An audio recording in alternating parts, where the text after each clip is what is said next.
All right, so today we're doing a deep dive into something really important. Yeah. It's mental health and well-being. Okay. Um, I think a lot of times we think of this as like, just not being sick, right? Right. But we're really going to try to go a little bit deeper than that today, and we're going to be looking at some information from Every Mind. Sounds good. And they're an organization that's all about like awareness and support around mental health. Okay. Yeah. Y- I think that's a good place to start because a lot of people think of mental health as just like the absence of mental illness, but it's actually way more than that. Yeah. What does it actually mean then? Well, mental health is really about our ability to think, Right. and feel and act in ways that help us cope with all the things that life throws at us. Hmm. It's about how we build relationships, how we contribute to our communities, Yeah. and, even how we just handle our day-to-day lives. Right. And so thinking about it that way, I guess it's like, it really does touch every single aspect of our lives. Absolutely. Like it's not just this thing that's, off to the side. Yeah. It's like really integrated into everything we do. Right. And it's also important to remember that it's not just about what's going on inside our heads.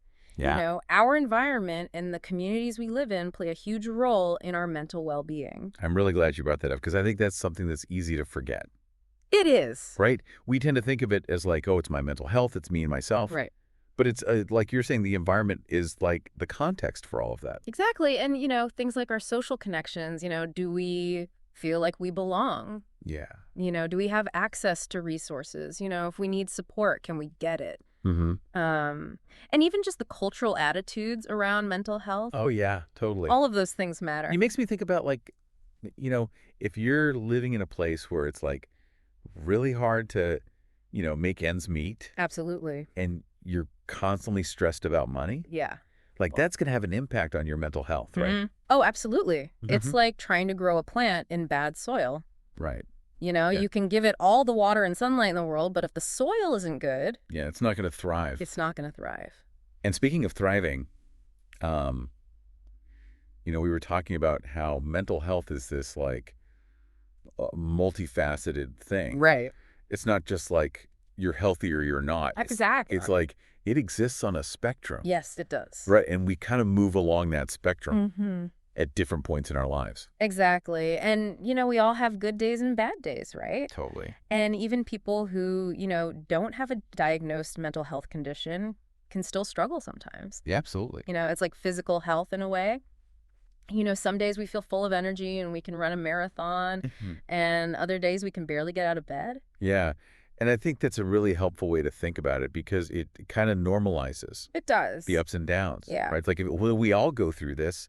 It's not It's like, a sign of weakness Yeah. to have a bad day or to struggle with your mental health. right. And so that kind of brings us to this idea of like, okay, well, if we're on a spectrum Right.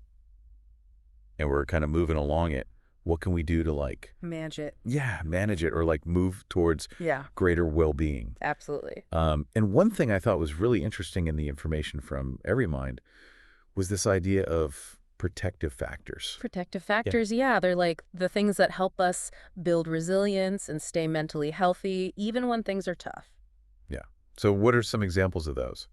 Well, having strong relationships is a big one. Mhm. Feeling connected to other people, knowing that you have people you can rely on Makes sense. makes a huge difference.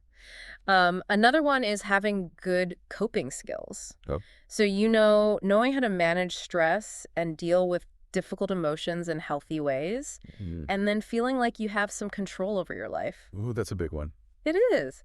Even if it's just small things like, choosing what you have for breakfast or what you wear, having that sense of agency can make a big difference. It's funny you should say that because one thing I've been trying to do lately is like break down my to-do list Okay. into like really, really small steps because I get so overwhelmed Yeah. when I look at like the whole thing. Right.